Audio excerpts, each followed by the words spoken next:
jangan sampai anak kita pertama merasa utang jasa itu sama orang lain. Nah, kalau orang lain ini yang orang nggak bener bisa berabe kan. Ada filosofi ilmiah yang nggak bisa diganggu gugat.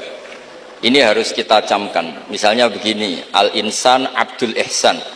Manusia itu pasti mudah diperbudak atau dikalahkan oleh kebaikan.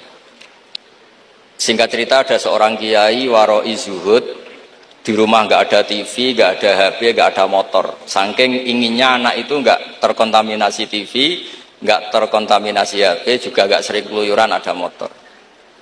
Tapi apa yang terjadi? Anaknya ini malah pertama punya HP atau memakai HP dipinjemin temannya. Kebetulan temannya itu tidak sholat. Pertama naik motor juga dipinjemin orangnya yang nggak sholat. Pertama tahu TV juga di tetangga, komunitas keluarga yang tidak sholat. Sehingga perasaan anak ini hanya punya utang jasa sama orang yang tidak sholat. Lama-lama kenangannya apa? Ternyata orang yang tidak sholat itu lebih manusiawi ketimbang yang sholat. Singkat cerita anak ini akhirnya nggak sholat. Ketika anaknya itu nggak sholat, orang tuanya itu coro Jawan itu tobat, minta maaf sama bapak, sama saya. Era kiai saya minta, karena melihat Mbah Maimun itu di rumahnya ya ada TV, bapak saya di rumah ada TV, juga ada motor. Ketika sowan, walhasil intinya diceritain kenapa banyak kiai alim yang longgar, di rumah ada TV, ada HP, ada motor. Ternyata karena jangan sampai anak kita pertama merasa utang jasa itu sama orang lain. Nah, kalau orang lain ini yang orang nggak bener bisa berabe kan. Nah, pondok juga gitu. Kalau terlalu ketat HP, terlalu ketat apa, ternyata HP ini barang mewah, barang wow. Kebetulan yang nilai orang lain. Dan akhirnya santri ini merasa utang jasa sama orang. Nah, ya kalau orang lain ini tepaan orang soleh, kalau enggak.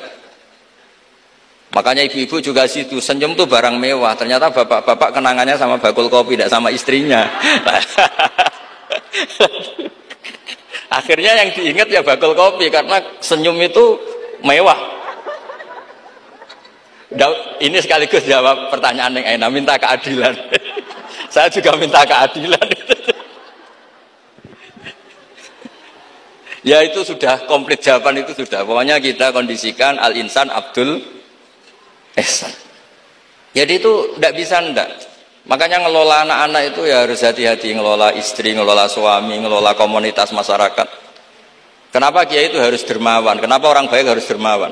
Kalau yang dermawan orang fasik, pasti orang fasik ini yang punya pengaruh, karena al-insan abdul ihsan. Makanya ini kembali lagi ke kitab Ar-Risalah tadi. Saya berkali-kali kalau ngaji bilang, tasaddaku walau bitalqati wajhin. Kamu disuruh sedekah meskipun senyum. Senyum itu dalam fikih formal dikatakan sunnat. Tapi dalam konteks sudah kompetisi itu bisa wajib. Di rumah nggak pernah ada senyum, di warung kopi ada senyum terus. Kira-kira menang mana? Sama. Ketemu preman, disuguhi kopi, senyum. Sowan kiai diamu itok. Akhirnya masyarakat mau ke preman karena di sini lebih dimanusiakan ketimbang kalau sowan kiai dimarah-marahin tok. Akhirnya konsep Nabi Tolkoti Wajin tidak lagi kita katakan sunnah tapi wajib. Makanya berarti ibu-ibu senyum sama suaminya wajib. Tapi kalau disenyumin terus ya wong lanang ya dablek itu dikira nggak pernah salah. Berarti marah juga. Ya sudah usah diwajibkan, sudah dilakukan, alhamdulillah.